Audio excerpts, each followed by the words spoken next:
Ya, me avisan entonces que estamos ya al aire con todos ustedes. Les damos una gran bienvenida a todos quienes se están uniendo esta semana a un nuevo conversatorio de nuestro ciclo educativo en torno a las epilepsias refractarias. Mi nombre es Loreto González, coordinadora de Educación y Extensión de la Liga Chilena contra la Epilepsia. Y les quiero contar que esta actividad se enmarca, como les contaba, en este ciclo educativo que hemos denominado Conversemos sobre las epilepsias refractarias y que va a estar junto a ustedes todo el mes de octubre, los días martes en este mismo horario. Les damos un gran saludo y una bienvenida muy cariñosa a todos quienes nos están siguiendo de distintos lugares de Latinoamérica. Por supuesto, a todos nuestros compatriotas aquí presentes en Chile y toda también la población extranjera que nos acompaña desde Chile y desde fuera de nuestro país, especialmente Colombia, Venezuela, México, Costa Rica, Uruguay, Panamá, Ecuador, Perú. Les damos una gran bienvenida y esperamos entonces que esta jornada sea una jornada de una grata conversación.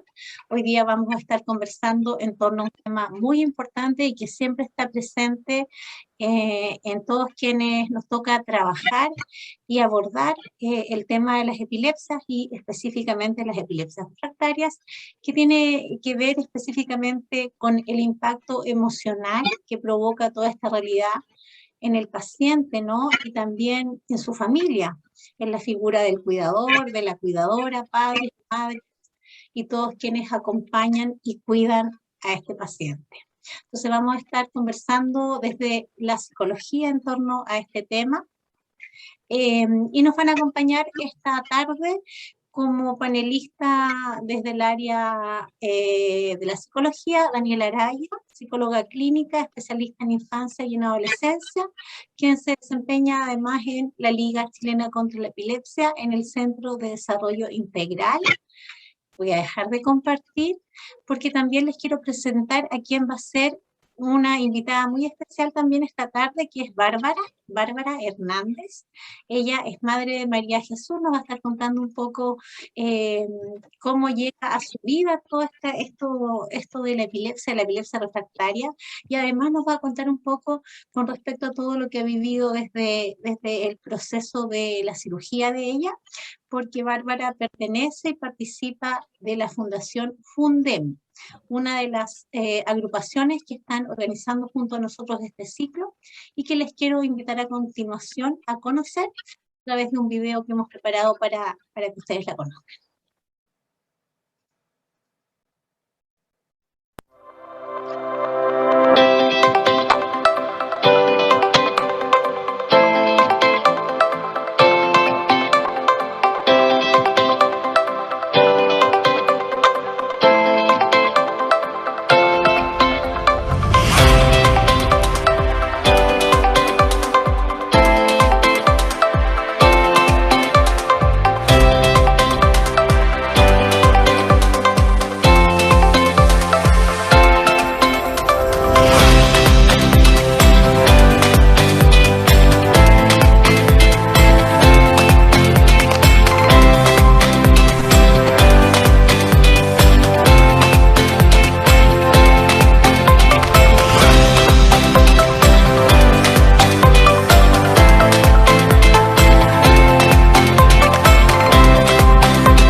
Bueno, eso es un poco de lo que hace Fundemi, una organización que tal vez no es tan conocida por muchos de ustedes, pero que también es parte de los objetivos de este ciclo, darlas a conocer, acercarlas a ustedes y que puedan también seguirla, unirse a ellas, etcétera. Les quiero dar las gracias a todos quienes nos están saludando de distintas partes a través del chat y los invito también a hacer sus comentarios en el chat y hacer sus preguntas en el panel de preguntas que considera Zoom, y quienes nos están siguiendo a través de nuestra transmisión en vivo de Facebook pueden también en los comentarios de la transmisión hacernos llegar sus preguntas para que vayamos conversando junto a ustedes. Este es un tema bien emotivo, eh, que, que puede ser muy emocionante para todos quienes vamos a estar conversando hoy día. Y por eso quiero partir dándole las infinitas gracias a Bárbara, que de manera súper generosa esta tarde va a compartir con nosotros parte de su vida, de procesos que ha ido cerrando de a poco, ¿cierto? Con tiempo, con trabajo, con dedicación, y que hoy día en un acto súper generoso quiere compartir junto a todos ustedes. Entonces, para partir, quiero que Bárbara se presente y que nos cuente en breve quién es ella, quién es Bárbara y cómo conoces en tu vida más personal la epilepsia y luego ya la epilepsia refractaria y por qué estás acá. Muchas gracias, Loreto. Un saludo afectuoso a todos los que nos están viendo. Muy emocionada después de ver el video. También es imposible como no emocionarse después de ver esas imágenes tan bonitas y que obviamente como que uno efectivamente recuerda como todo lo que ha vivido al respecto. Bueno, mi nombre es Bárbara Hernández, tengo 41 años. Soy mamá de 2 hijas, Fátima de 7 años y María Jesús de 4 años y medio. Vivo en Santiago de Chile. De profesión soy dentista, hoy día actualmente dedicada a la gestión, así es que ya he dejado el trabajo clínico, me dedico como a la gestión administrativa, como empleada pública y en verdad la epilepsia yo la conocía básicamente por lo mismo, por formación profesional un poco, ¿no es cierto?, de lo que me había tocado aprender. Estoy aquí porque hubo alguien que cuando lo necesité me dio una mano y me ayudó en este camino. Eso en síntesis. Perfecto, gracias. Vamos a ir conociendo un poco más de la historia de Bárbara y también de la historia de María Jesús, que es el inicio de conocer esta nueva vida y de enfrentar hartos desafíos como mamá, como familia, bueno, como mujer también.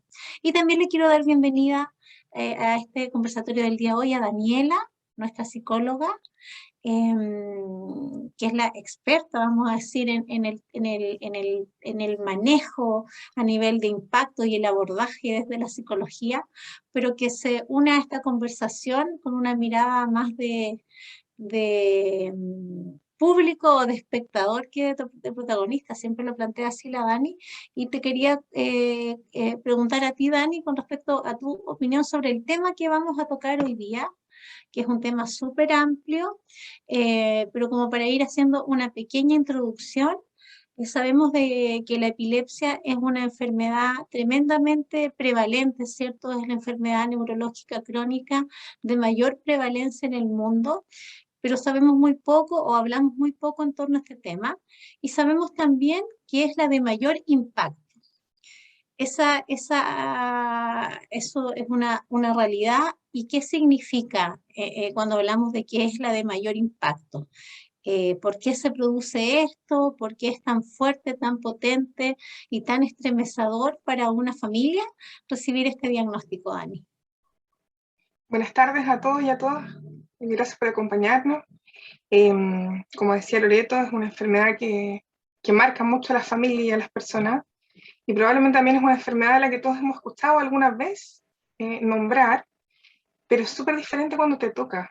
Cuando llega a la familia siempre dicen otra cosa con guitarra. Es súper diferente que a tu hija o a tu hijo le diagnostiquen epilepsia y considerar que viene con este diagnóstico tan importante que se caracteriza principalmente por la impredecible de las crisis. Yo creo que eso es una de las características que más angustia a las familias, a los seres queridos, a los equipos educativos y a las personas que le toca compartir en cualquier ámbito. Esto de no saber cuándo va a pasar, cómo se va a gatillar la crisis o de qué tipo va a ser, o cuando los médicos van informando y te das cuenta que las crisis pueden cambiar, que no es la única. Creo que eso es lo que más impacta, y también es impactante porque produce estigma. Y nosotros tratamos precisamente con estos espacios educativos de poder entregar información basada en evidencia que nos permita a todos manejar una información clara y que nos permita realizar una ayuda y una inclusión real de las personas con epilepsia, conociéndolos como personas principalmente y con sus historias, que es lo que nosotros queremos lograr también hoy día con Bárbara, que es la protagonista de nuestro conversatorio del día de hoy. Claro. Bueno, de hecho, si uno revisa un poco la literatura, se habla harto de este impacto potente dentro de la familia que genera crisis, que remueve todo, que modifica roles, que cambia la historia familiar. Y también se habla de que el gran componente de estigma, al parecer, junto con esta connotación de lo incierto, de la falta de control propio de la epilepsia, es lo que explica un poco ese impacto y que es independiente incluso de la severidad del diagnóstico o del pronóstico. O sea, uno lo vive como una gran pérdida, independiente del pronóstico que a uno le estén viendo o la explicación que te esté dando el doctor. Eso en una primera etapa, ¿cierto? Cuando ya uno procesa esto, resulta que viene de nuevo un nuevo impacto, perdón, en el caso de las epilepsias refractarias, cuando además hay una nueva noticia de parte del equipo, y es que la epilepsia que nos tocó a nosotros es una epilepsia más rebelde y más compleja. ¿Cómo vivieron ustedes, Bárbara, todo ese proceso? Primero de entender a qué se enfrentaban y luego ya teniendo como las cosas más claras, quizás bajando un poco los niveles de ansiedad, volver a que suban, que se eleven cuando te dicen que la epilepsia de tu hija es una epilepsia que va a ser de difícil control. La verdad es que en nuestro caso fue todo muy rápido, ¿eh? Fue como muy acelerado todo. María Jesús nació y no tuvo ningún signo, ninguna observación que pudiera alertarnos que había algo mal hasta los 3 meses, donde un día yo la estaba mudando en la mañana y tuvo una convulsión de unos 7, 8 segundos, y que duró eso, nada más, que yo logré identificar inmediatamente como una convulsión, pero fue así como apretar un botón, yo lo digo así, porque iniciamos ese día y después no paramos más, o sea, llegamos a la urgencia y después la tarde más, y la noche más, y al otro día más. Entonces fue muy violenta la forma como en que comenzó, digamos, todo esto. No habíamos notado nada raro anteriormente a eso. Empezaron con el tratamiento de la urgencia, con los medicamentos como de base, digamos, que los médicos me explicaban, es como el empírico para el tratamiento de las convulsiones. Y rápidamente también nos fuimos dando cuenta de que no iba a ser fácil, porque lamentablemente María Jesús como que fue quemando, decíamos nosotros, todos los remedios muy rápidamente.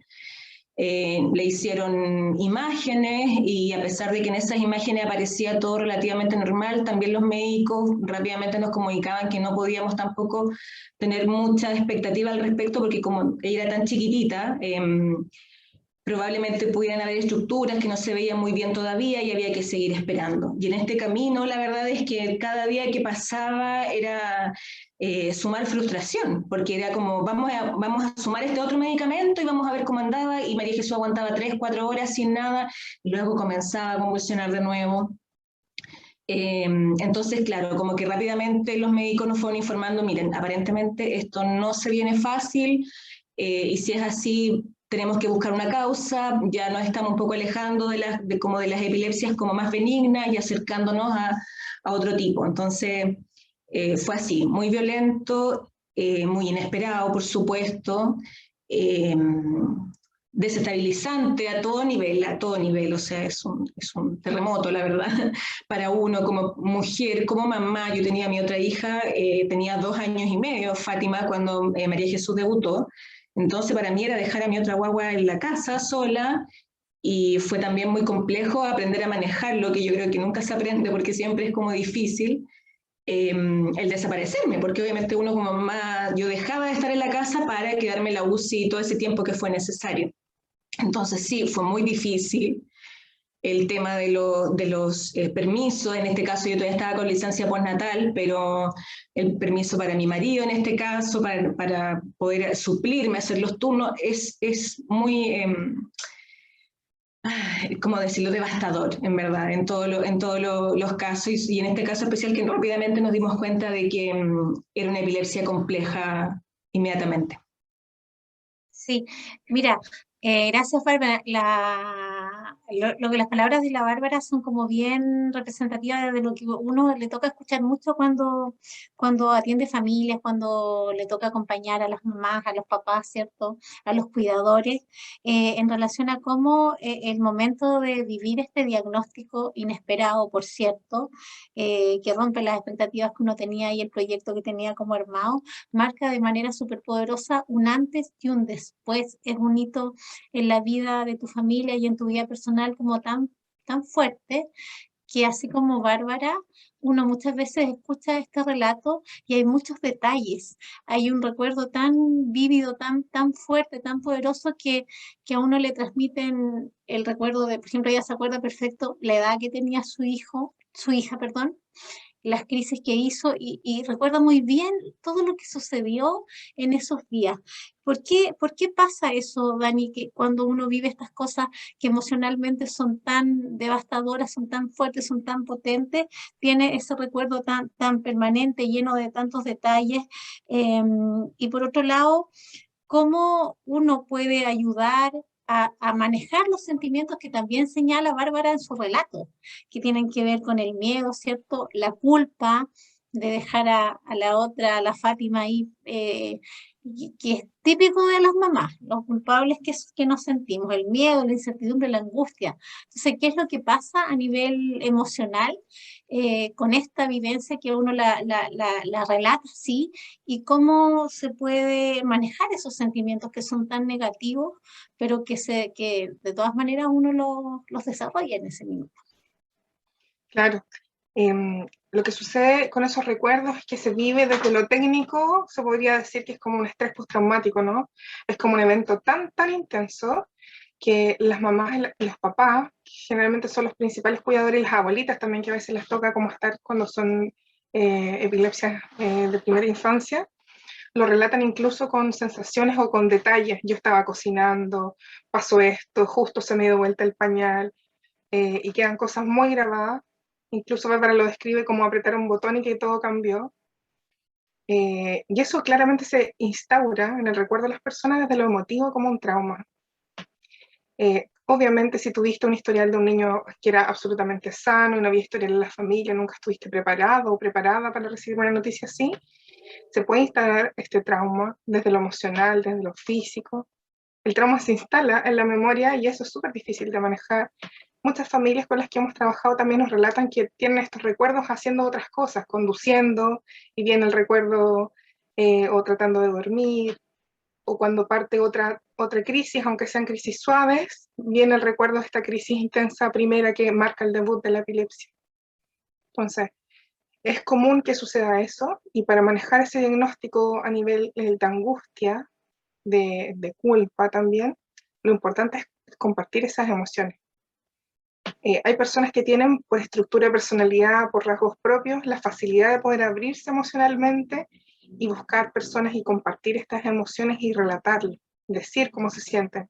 Pero hay otras estructuras de personalidad, otras personas que por su formación les cuesta mucho más ese trabajo, y esas personas, a mi criterio, están siempre más en riesgo. Si bien al resto de las personas a veces nos puede parecer un poco difícil manejar las personas que comparten mucho sus emociones, que son más sensibles, que parecen más frágiles, más vulnerables, en general esas personas están más lejos del peligro, del riesgo de la salud mental. En cambio, las personas que son más reservadas, que son más autoexigentes, más perfeccionistas, o que creen que hay cosas erróneas al mostrar sus propias vulnerabilidades, tienden a tener muchas más dificultades para manejar eso. Entonces, ahí la sugerencia número 1 es compartirlo, primero con profesionales, tener mucha confianza con el médico, con su propia familia, abrir el tema. En el debut de epilepsia también se maneja todo esto como el secreto, como no querer contarlo al tiro, en el mismo momento. Muchas familias a nosotros nos dicen que no lo quiero decir porque si lo digo va a ser una realidad y todavía tengo la esperanza de que el diagnóstico cambie y que esto fue algo excepcional y que se va a modificar el diagnóstico, sobre todo cuando es epilepsia refractaria y me dan un diagnóstico aún más complejo de lo que era inicialmente. Bárbara, la veo Bárbara que asiente varias de las cosas que dice la Dani, de esas cosas que menciona la Dani desde su experiencia profesional, pero también una gran experiencia personal y de vida acompañando muchas familias. ¿Qué elementos te hacen a ti mayor sentido? El otro día nos conocimos un poco más, yo creo que hay varias cosas que te hicieron clic de lo que dijo la Dani. Em, y por otro lado, es súper, claro, es lo ideal, es como el mundo ideal un poco buscar ayuda, tener estos espacios, pero también es súper complejo desde lo autoexigida que está en ese minuto la mamá o el cuidador, donde uno en general no se va a dar espacio para uno, por muchos, por muchos motivos. En el caso tuyo, Bárbara, ¿cómo lo viviste? Bueno, a ver, yo sentía en ese momento necesidad tremenda del apoyo de mi círculo cercano, en este caso mi mamá y mi hermana, que somos como un trío bien especial, muy cercana a las tres. No, para mí fue como, soy de personalidad, como dice la Dani, de más abierta, entonces la verdad es que yo me derrumbé a sus ojos, digamos, y tuve esa contención, ese apoyo total, desde el primer momento, digamos, conmigo, con mi marido, total, pero es tal el grado como como tú en algún momento lo dijiste, como que a uno se le derrumban tantos proyectos, deseos, o sea, todas las ilusiones que uno tiene obviamente con un nuevo bebé, que la verdad es que es muy poco racional lo que uno logra, o sea, es un periodo donde uno razona bien poco, la verdad. Uno actúa del instinto de sobrevivencia, desde la emoción. Habían ratos en que uno quería hablar, había ratos que no quería hablar. A veces quería que la gente supiera, a veces no quería que nadie supiera. Mi hermana, que en ese momento pensaba un poco mejor que yo, rápidamente empezó a buscar por internet, por Facebook, cuando nos íbamos un poco acercando al diagnóstico de base de María Jesús, que en este caso era una displasia cortical, o sea, una malformación cerebral. Ella empezó rápidamente a buscar, como focalizándose, habían casos más en Chile, qué sé yo, y rápidamente encontró a una persona que había hecho un relato en internet. Y rápidamente me dijo, aquí está, mira, si te quieres contactar. Y yo recuerdo exactamente ese momento y era como, no me siento preparada. Entonces hoy día miro y en verdad siento que somos todos tan diferentes en verdad y como que cada uno, incluso mi familia, con mi marido, con mi hermana, mi mamá y Fátima, en este caso chiquita, cada uno va a su tiempo, cada uno va como con su dolor, con su duelo también un poco y es algo que también a uno como que le cuesta un poco aceptar eso, como que cada uno va viviéndolo de manera diferente, con el mismo dolor, a lo mejor la misma intensidad, pero con tiempos diferentes. Y eso también es un aprendizaje que yo creo que tenemos como día a día, en todos los escenarios en los que nos hemos encontrado. Sí, es un dolor traumático, yo como dice Daniela, y que te marca, o sea, a mí hasta el día de hoy ciertos olores, no sé, ciertas cosas como que, claro, uno se va remontando a ese tipo de cosas, aparte como la experiencia de debutar e inmediatamente saber y comprobar que era una epilepsia refractaria nos hizo estar tanto tiempo en UCI, que yo creo que cualquier mamá que ha estado con su hijo hospitalizado sufre mucho y el riesgo de estar en UCI, eso como de ver que al lado tuyo hay otra familia con otro niño y de repente el niño no estaba más al otro día y tú dudabas y preguntar si querías saber ¿por qué no estaba ese niño? Y rogabas como que ojalá que se haya mejorado y se haya bajado a sala común o se haya ido de alta, y no querías saber. Es muy es una espiral, la verdad, es una espiral día, noche, día, aparte que uno deja de dormir, o sea, yo como mamá, yo creo que obviamente uno nunca vuelve a dormir como antes, pero en esa época yo creo que hubo muchos meses en que no dormía. Es así, entonces eso hace que uno ande también en otra posición, digamos, pensando de otra manera. Es muy increíble eso, yo creo que lo conversaba con otras mamás de niños con epilepsia y el tema del sueño uno es muy increíble el cambio. Gracias. Te quiero contar, Bárbara, que hay otras personas acá en el chat que nos comentan, que agradecen tus palabras. Creo que es súper potente compartir una historia y le hace sentido y empatizan mucho contigo distintas personas que nos están escribiendo.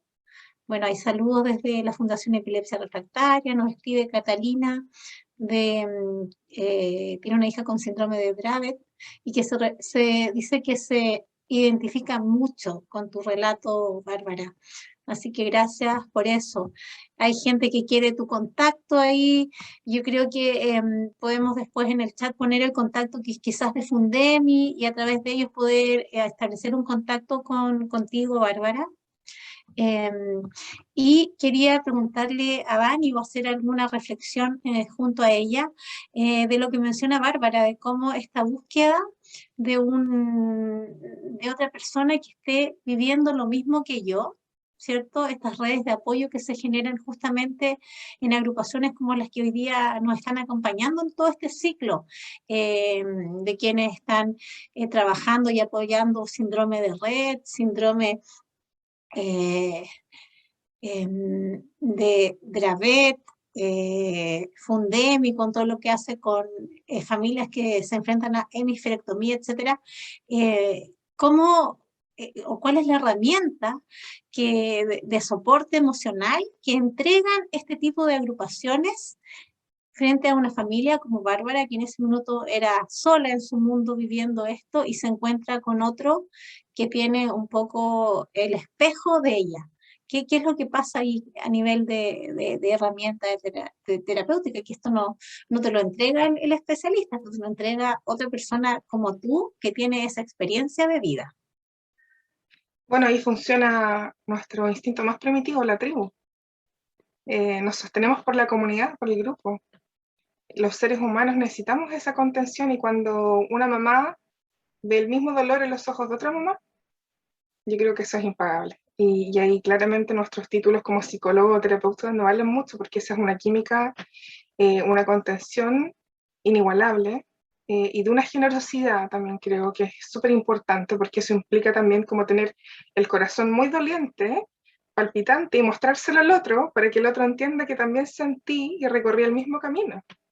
Yo creo que habla de una generosidad tremenda, que es lo que está haciendo, bueno, hoy día ya Bárbara en este camino que ya ha recorrido y haciéndolo con el resto de la comunidad, pero en algún momento también hubo otras personas, como dijo ella partiendo el conversatorio, que le permitió hacer esto.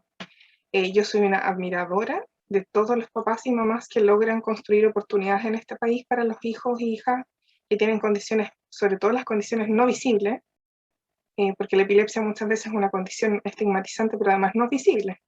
Si yo no lo informo, las personas no ven algo visible que marque a mi hijo o a mi hija. Entonces, todas las familias que logran construir fundaciones y que logran visibilizar este tema y conectarse a través de Chile, donde hay lugares donde no hay neurólogos.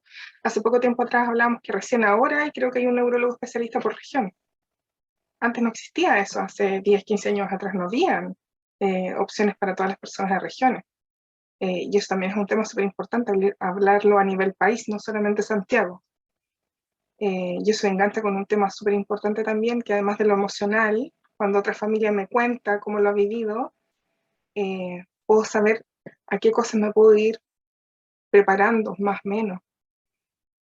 Alguien dio paso en falso antes que tu familia, antes que tu hija, y esa experiencia se pasa de voz en voz y ayuda mucho, es un sostén, sin lugar a dudas.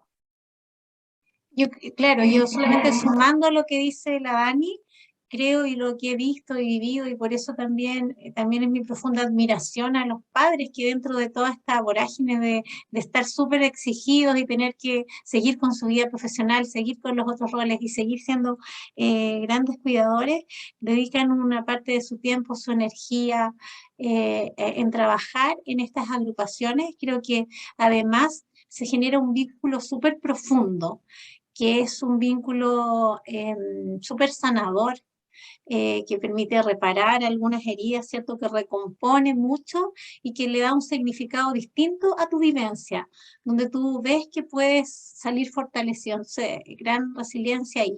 Me gustaría compartir algunos de los mensajes que nos han ido llegando, como por ejemplo el de un papá por acá, que siempre nos quejamos de que los hombres ahí están ausentes, que las mamás somos las que sacamos la cara. Quiero compartir el mensaje de Mauricio, que hace una reflexión súper bonita. Dice: hola, mi hija de 22 años fue diagnosticada con un Dravet a los 3 años. Desde sus 4 meses hemos vivido una vida intensa y diferente, pero no menos hermosa y llena de cariño. Mi hija es mi cable a tierra, y uno debe asumir que un hijo con estos problemas nos condicionan la vida, pero no nos limitan para vivirla intensamente, gozando cada minuto su presencia.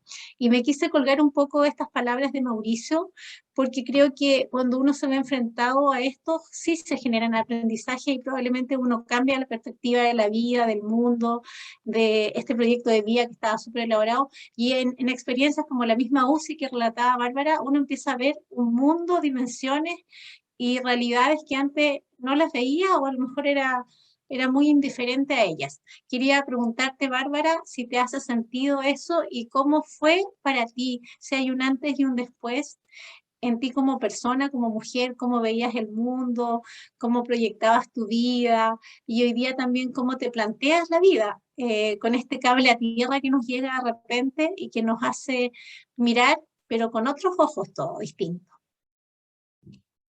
Bueno, para mí la verdad es que fue un golpe súper fuerte, como ya después un poco desde lo racional, el entender la epilepsia, como también lo mencionaba Daniela un poco en este aspecto, en este ámbito de la epilepsia, que es la incertidumbre. O sea, en mi caso personal siempre fui de una personalidad como bien estructurada, como y bien preparada para todos los escenarios, o sea, como a lo que yo me proponía, quería tener como alternativas de camino para lograrlo, y bien programada de lo que yo quería lograr, cualquiera sea las cosas, tener siempre un plan A y un plan B. Y con la epilepsia pasó que obviamente tuve que asumir de que aquí no había plan A ni plan B que yo pudiera programar, o sea, todos los días los iniciábamos con una incertidumbre terrible y no sabíamos cómo íbamos a terminar, en los periodos en que María Jesús no estaba hospitalizada, ya después intentando un control con fármacos, que tuvimos la idea de su manejo clínico fue en su momento esperar ojalá hasta los 2 años para dimensionar esta malformación que María Jesús tenía y poder tomar alguna decisión si había una alternativa quirúrgica o no. Entonces hubo algunos meses en que nos quedamos solamente con tratamiento farmacológico. Y había en esos días en que uno como que intenta ya bajar un poco las revoluciones, intentar recién, cuando está todo un poco mejor, recién como que uno empieza como a decantar todo y a pensar un poco después de estar esta vorágine de hospitalización, UCI, exámenes, fracaso tras fracaso, era muy difícil. Y en ese momento, claro, me di cuenta como que se acabó ese plan, o sea, se acabó esa posibilidad de que yo tenía de programar y de definir cómo iba a ser mi fin de semana, mi día, porque a veces partíamos muy bien en la mañana y terminábamos en la tarde en otra UCI. Era muy difícil. Entonces, la verdad es que hoy día el primer cambio que veo como en mí, como persona, como mujer, como mamá, finalmente estaba en que llegó un momento donde, una encrucijada finalmente, que a veces que se plantea como en varios momentos del dolor, pero que hay un momento en que uno ya no le puede hacer el quite, digamos. A lo mejor me voy a emocionar, así estoy muy como emocionada de esta experiencia, pero hay una encrucijada donde uno finalmente me sentía como puesta contra la pared y es como ya, ¿qué es lo que vamos a hacer? Vamos a... ¿cuánto tiempo del día, cuánto tiempo de mi vida voy a destinar como a llorar por esto? ¿O cuánto tiempo voy a destinar a, efectivamente, salir adelante en las circunstancias que tengo? Y eso yo creo que fue gracias al apoyo de mi familia, pero también a una decisión a lo mejor. Y en ese sentido siento que, bueno, finalmente cada persona tiene como su tiempo para llegar a esa encrucijada. Y yo siento que esa mirada para mí fue incluso antes de la cirugía que finalmente se sometió María Jesús, fue un poco antes de eso, donde ya como que uno siente que se entrega quizás un poco y es como ya, quizás a lo mejor es cuando uno ya asume el diagnóstico y ya lo aceptas, quizás pasa por esa palabra, por la aceptación. Pero sí fue un momento de encrucijada donde decir, ya, ok, ¿me voy a dar tiempo para llorar? Sí. ¿Voy a patalear porque esto no lo quiero, me carga? Sí. Ya, pero ahora, ¿qué voy a hacer? Tengo otra hija que todos los días me esperaba para jugar, para ir a la plaza, para reírme, para contar chistes, y yo no estaba siendo capaz de hacerlo.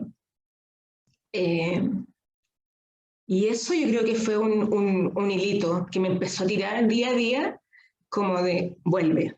O sea, vuelve, ya tenemos que tomar una decisión, tenemos que volver a ser mamá, volver a ser amiga, de a poquito, sobre todo con ella. Ella, mi hija mayor, fue quien me sostuvo, yo creo. Hay un momento, me río, porque hay un momento de verdad en que yo creo que uno se desquicia como mamá, como papá. Se desquicia quizás un poco de dolor, de angustia. Y en este caso fue Fátima quien me sostuvo todo ese tiempo para volver a pensar más racionalmente, aún en medio del dolor. Mi hermana, como les contaba hace un momento, fue quien estuvo durante mucho rato también comentándome que existían personas acá en Chile y afuera también por Facebook que había logrado mirar con similar diagnóstico de María Jesús y que tenían esta alternativa como de la cirugía. Y me costó un montón como poder aceptar así como mi hermana me decía, mira, aquí está el teléfono, mira, aquí está el Facebook. Y yo ya, sí lo voy a hacer y como que me costó mucho. Hasta que un día ya me atreví y quise buscarlo y me contacté con una mamá de una chiquitita que acá en Chile había tenido un diagnóstico de base similar a María Jesús, pero que se había operado alrededor de los 3 meses y que es Dominga. Y la mamá de la Dominga, que es Claudia, muy sabia, me abrió su corazón en ese momento y conversamos eternamente por teléfono todas las similitudes de los dolores que habíamos vivido y nos dimos cuenta que además éramos vecinas porque vivíamos una al frente de la otra en la misma calle. Fue súper increíble eso y como que nos pusimos de acuerdo, ya sí, podríamos juntarnos un día. Y pasó que al final, a los 2 días siguientes en que habíamos conversado, nos encontramos en la calle y nos reconocimos por las fotos del WhatsApp que teníamos una de la otra, y de repente la veo y veo además a su hija caminando por la calle y me acerco y le pregunto, oye, ¿eres tú, Claudia? Y nos abrazamos, me acuerdo, y fue increíble. Me emociono. Fue increíble hacer un contacto tan de corazón con alguien que estaba viviendo, o sea, o que había vivido el mismo infierno que tú no sabes llevar a palabras. Es muy increíble eso, o sea, ya no era necesario explicar nada porque nos entendíamos. Y en ese sentido, por supuesto, además ver a una Dominga caminando, riendo, que cuando la saludé me volvió a saludar de vuelta, fue obviamente una luz. Fue en ese momento cuando nos conocimos en la calle con la bolsa del pan, fue increíble, fue una luz en mi camino, fue decir, o sea, ya, este es mi camino y para allá voy a apuntar y las veces que nos caigamos tendremos que caernos. Yo quiero esto, yo quiero lograr salir con mi hija un día por esta calle a caminar y salir a comprar el pan juntas. Y fue muy hermoso para mí y muy determinante contar desde ahí en adelante con alguien a mi lado que había vivido lo mismo que yo. Qué intenso. Qué intenso, qué emotivo y qué bonita historia. Yo la había escuchado, me vuelvo a emocionar porque me lo imagino y es como, hoy despertar de un poco dentro de esta como pesadilla que habla la Bárbara y como despertar, pero un sueño como más bonito, así. O sea, despertar a una realidad que es más bonita. De ver a la Dominga ahí, pues a una hija que era, es como la proyección de tu hija y de ti vista en ellas dos. Hay muchos comentarios, Bárbara, acá en el chat, que después tú vas a poder leer con más detención. Y les agradecemos a todos los que comparten con nosotros sus reflexiones, mucha gente que se siente muy identificada y que agradece mucho, mucho, mucho este espacio. Eh, Sin duda que el impacto a nivel de emociones, sentimientos, es muy fuerte, difícil de describir, difícil de dimensionar y difícil de traspasar, pero yo creo que Bárbara logra transmitirlo súper bien. Y hay otra serie de impactos alrededor tuyo. Tú hablabas un poco de las relaciones familiares, de cómo se enfrenta con su hija, cómo, por ejemplo, le explica a tu hija. Por ahí también nos preguntan cómo le explico a un niño de su papá con las crisis. Ahí le vamos a pedir a la Daniela que nos ayude. Y por otro lado, hemos hablado acá desde lo emocional, ¿cierto? Pero hay otro impacto que es súper importante, que tiene que ver con estas situaciones que impactan nuestra vida, no solamente en lo emocional, sino que en lo económico, en la vida laboral.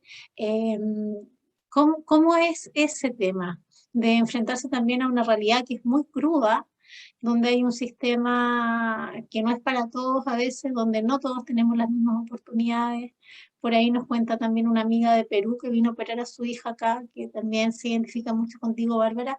¿Cómo fue el enfrentarse, además con toda esa carga emocional, a tener que lidiar con la parte de enfrentar esto con la cosa más concreta y más del mundo real, que es el tema de los recursos? ¿Qué pasa ahí? ¿Cómo lo ves? Bueno, tú tienes tu propia experiencia, pero ¿cómo lo ves en general para el resto de las personas que están con esta misma complejidad en sus vidas?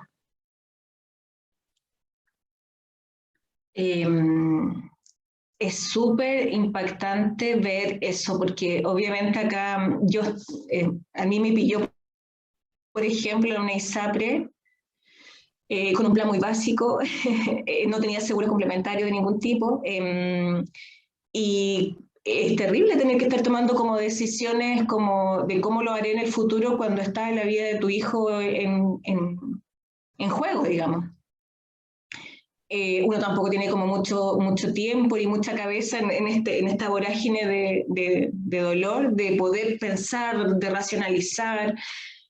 Uno quiere tomar decisiones lo más coherente posible, pero cuesta. Es una angustia que comienza desde el día uno, yo creo, y que uno va haciendo al lado porque los otros sentimientos llenan, en verdad, el espacio de la mente y el corazón, pero uno como que empieza a sentir que poco a poco va pasando el tiempo. En nuestro caso estuvimos mucho tiempo hospitalizados en UCI, no sé, 2, 3 meses primero, y luego nos cambiamos a otra clínica que era más cara que la donde ya estábamos. Y claro, se empieza como a acrecentar una angustia chiquitita que se va como anidando en un lugar de es como, ¿qué vamos a hacer? ¿Qué vamos a hacer? Entre medio, cuando tenía tiempo, cuando tenía cabeza, intentaba ir a hacer un par de trámites, pero sentía que todo era como un braseo en un mar gigante donde en verdad no estaba nada en mis manos y iba a tener que acatar lo que se indicara.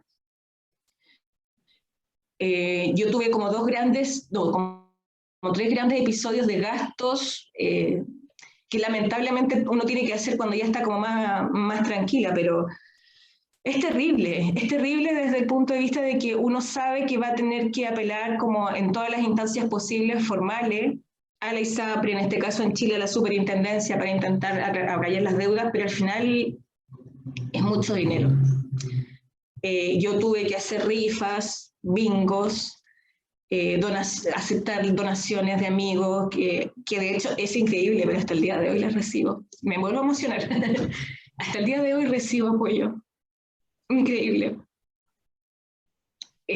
Porque se sigue gastando, o sea, hay episodios de mayor gasto, como en este caso son la cirugía, la hospitalización es larguísima, que además son con exámenes complejos, los electroencefalogramas, las resonancias. Es muy caro, es muy caro. Pero después, cuando salimos de eso, en casa también es caro. Los medicamentos, aun cuando está la liga apoyándonos, ¿no es cierto? En este caso, María Jesús consume medicamentos por más de 300.000 pesos al mes, más las terapias, que además ahora, por ejemplo, en pandemia hemos tenido que limitar sus salidas e intentar hacerlas más en casa. Es un tema no tan conversado tampoco, en verdad uno lo conversa con la gente que a uno le pregunta, pero es muy grave, en verdad, para uno como familia y es una angustia que uno va acumulando.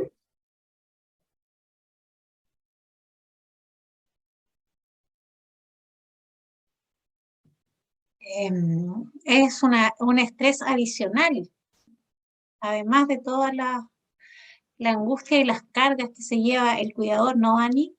Y eso va llenando más peso en esta mochila de sobrecarga, que es un poco también uno de los temas que queremos tomar después contigo, Dani.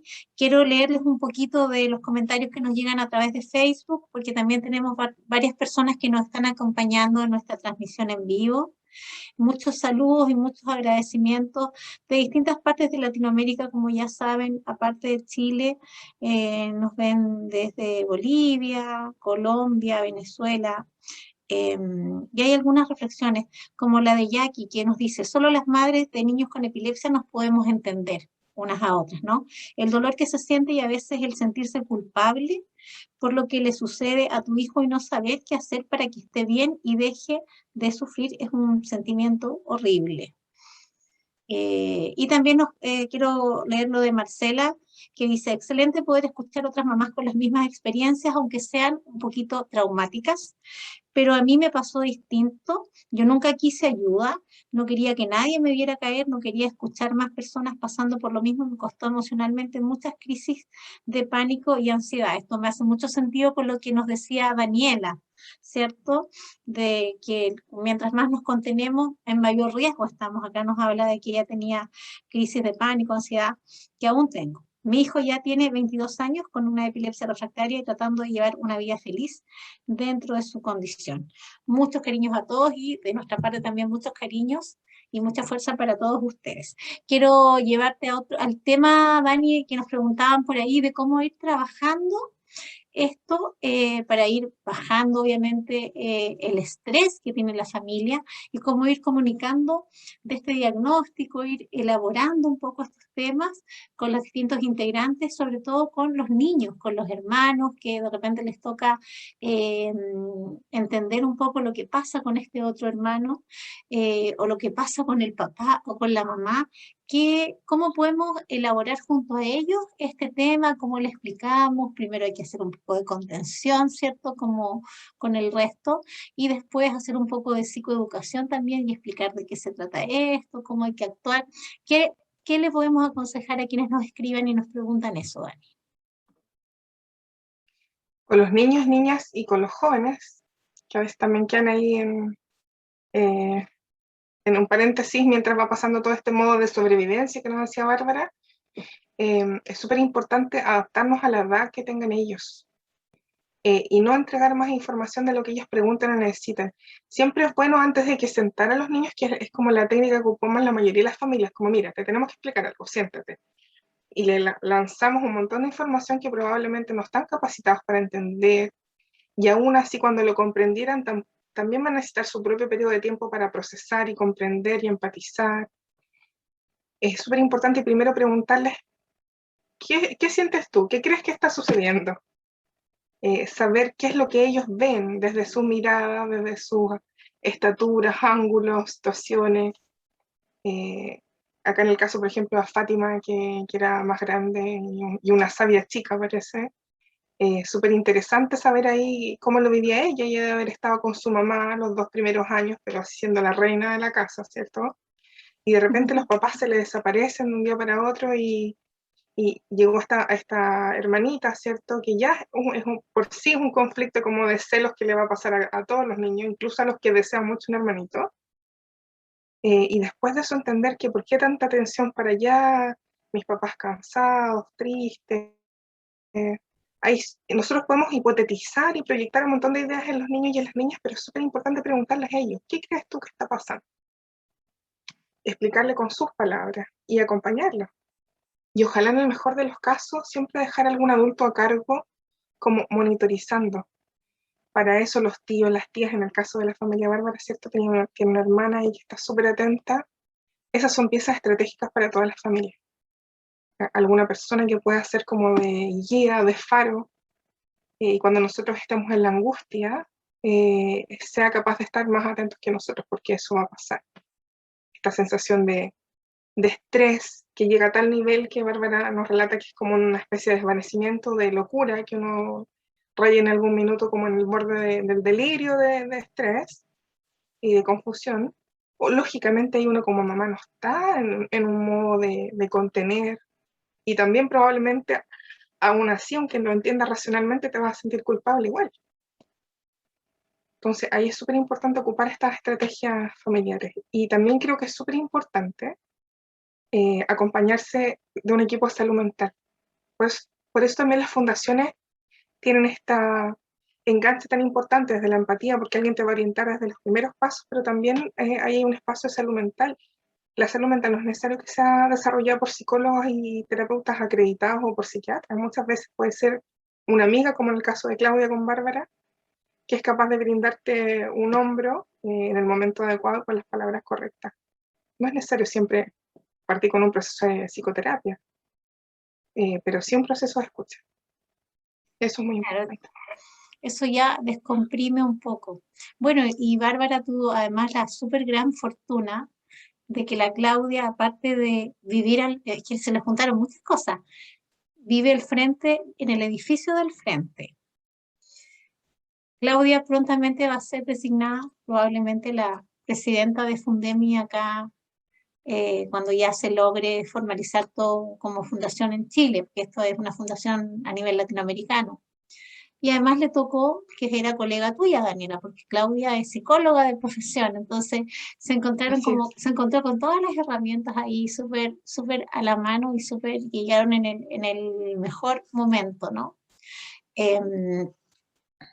Bueno, por acá nos pregunta Carolina sobre el proceso de cirugía. Carolina, ese tema viene en 2 semanas más vamos a estar hablando todo lo que tiene que ver con cirugía, los pros, los contras, los costos, los tipos de cirugía que hay, qué diferencia hay entre una y otra, etcétera, etcétera. Ya, pero este ejercicio que hemos estado haciendo hoy día, que es de escucha entre unos y otros, sí ha generado como una gran empatía y mucha participación acá en nuestro panel de comentarios, ¿ya? Pero ya estamos a 5 minutos de ir cerrando esta actividad, así que necesito ir haciendo también el cierre con nuestros panelistas y que nos cuenten en breve qué les ha parecido hasta acá esta conversación, si hay algo más que quedó ahí que no pudieron decir, un mensaje para todos quienes nos están escuchando en este momento. La mayoría están en la misma situación y en el mismo lugar que ustedes, ¿no? Que los padres, las madres, los cuidadores. ¿Qué mensaje les daríamos a ellos, por ejemplo? Me gustaría partir contigo, Bárbara. ¿Con qué te quedas hoy día de lo que hemos conversado? ¿Y qué mensaje final para ir cerrando un poquito ya esta conversación? Bueno, en primer lugar yo creo que me gustaría como que quedara el mensaje, como la idea de que siempre va a haber un momento en que lo peor pasa, y que hay que estar un poco atento en el caso, por ejemplo, de que hayan más hijos, muy atento a ellos, como también Daniela lo mencionaba. En este caso yo tenía una hija mayor, que fue muy complejo el manejo con ella. Tuve mucho apoyo de amigas, de familia que estaban con ella cuando yo no estaba en condiciones de poder contenerla, como decías también tú. Creo que es bueno abrirse, es bueno aceptar la ayuda cuando uno la necesita, es muy necesaria la ayuda. respetando cada uno nuestros tiempos, nuestro duelo, pero ojalá aceptar la ayuda porque creo que el dolor es muy grande para llevarlo solo, de verdad. Entonces siempre ojalá tener la posibilidad de pensar y abrirse a la ayuda y a la contención que pueda haber alrededor, creo que siempre es favorable. Soy muy agradecida de haberme encontrado en el camino con Funemi. Las personas que la conforman cada día crece. Y cada familia es un aprendizaje para la otra, cada experiencia enriquece la experiencia de la otra, desde conversar con respecto a algún resfriado que nos atemoriza terriblemente, hasta decidir si es que acaso nos sentimos en condiciones de ir de vacaciones o no, y todos los temores que implica para nosotros algo así. De verdad ha sido muy, muy hermoso para mí, para mi familia, poder tener eso, ese abrazo contenedor de tener a alguien viviendo algo similar a uno. Entonces, eso básicamente, un abrazo a todas las familias que estén pasando por algo similar a la que nosotros pasamos y seguimos pasando, digamos, sin saber cómo se viene este futuro, pero intentando disfrutar. Ese es como el esquema hoy día de mi vida y de nuestra familia. Es como ya, ok, hoy día vamos a levantarnos y vamos a decidir con lo que tenemos hoy día, intentar disfrutarlo y hacer feliz a la Jesús y ser feliz nosotros con ella y disfrutarnos mutuamente, tal como somos hoy. Para la última pregunta, solamente así como consejo, sugerencia, desde lo emocional también. ¿Cómo prepararte como mamá para este momento de que llega la cirugía, que puede ser drástica, fuerte y llena de muchos temores, que por acá me lo están preguntando y así que quiero transmitirle la pregunta? ¿Cómo te preparas desde lo emocional para algo tan difícil, por una parte, pero por otro lado lleno de posibilidades, de nuevas expectativas, de una nueva vida para todos? A ver, yo intenté no llenarme de tantas expectativas, ni simbolizar mis expectativas en cosas concretas. Cuando decidimos finalmente la cirugía de María Jesús, estábamos en un escenario súper malo, con muchas convulsiones al día, donde ella hacía una apnea horrible, entonces la verdad es que casi todos los días estábamos en riesgo de que ella hiciera un paro.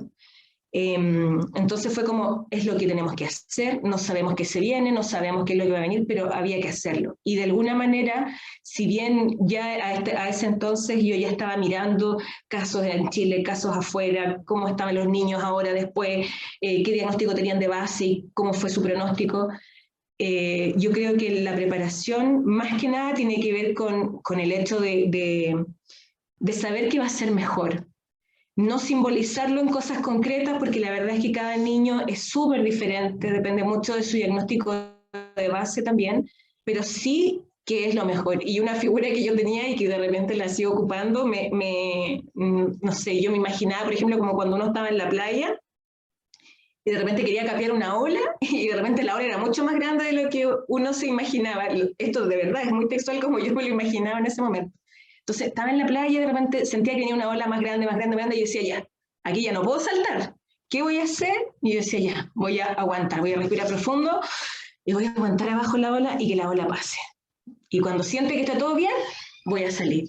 Y de verdad, esa fue como la figura que yo me repetía, así como antes de la cirugía, y dije, ya, no me voy a exigir como mucho, voy a respirar profundo y voy a esperar que pase la cirugía, voy a esperar que pase el postoperatorio el primer día, el segundo día, y luego salir a respirar y partir desde cero. Ok, vamos a partir desde cero. Gracias, Bárbara. Muchas gracias y te transmito también el cariño y el agradecimiento de todos los que nos están escuchando en este momento. Daniela, para cerrar el último mensaje, ¿con qué te quedas de la conversación de hoy día para irnos ya despidiendo? Principalmente un agradecimiento profundo a Bárbara y a su generosidad de transparentar su camino. Gracias a todas las personas que se conectaron y que también fueron capaces de comentarnos historias, que yo sé que Bárbara los va a leer después tranquilamente. Y me gustaría desde mi rol como psicóloga decirles que quizás va a sonar absurdo en este momento a las personas que están atravesando este camino ahora en este momento con un dolor vivo, pero que mi mayor sugerencia es aceptar. Es aceptar y después de eso poder disfrutar, porque las maternidades y las paternidades vienen siempre cargadas de muchos desafíos y cuando toca este camino de la epilepsia refractaria es muy difícil, pero lo que esperamos desde su propia salud mental es que en algún minuto lo acepten y finalmente logren disfrutar sus familias con lo que nos tocó, con lo que nos tocó vivir a cada uno. Y para eso es súper importante acompañarnos y escuchar los relatos como Bárbara y su familia. Así que eso, le mando un abrazo a todos y en especial a Bárbara un besito grande. Yo me tomo las últimas palabras entonces para agradecer a todos quienes se conectaron esta tarde con nosotros a través de Zoom y a través de Facebook. Les cuento que este conversatorio, como todas nuestras actividades, va a estar disponible desde mañana en nuestro canal de YouTube. Le agradezco a Vicente, nuestro intérprete, así que nada más que darles las gracias a todos por compartir este espacio, sus experiencias, cosas tan íntimas como nuestras emociones, ponerlas acá a disposición del resto es muy, muy, muy, muy importante. Y para finalizar solamente vamos a dejar con ustedes nuevamente el video de Fundemi, para quienes no pudieron verlo en el inicio de la transmisión, y nos estamos conectando la próxima semana con un tema muy interesante como el de hoy día, que tiene que ver con la fonoaudiología, ¿cierto? Como una terapia súper importante que no puede faltar dentro de un enfoque biopsicosocial multidisciplinario para ir trabajando con nuestros niños, nuestras niñas y con nuestras personas que tienen epilepsia refractaria. Muchas gracias a todos y nos encontramos el próximo martes a las 7. Que estén muy bien.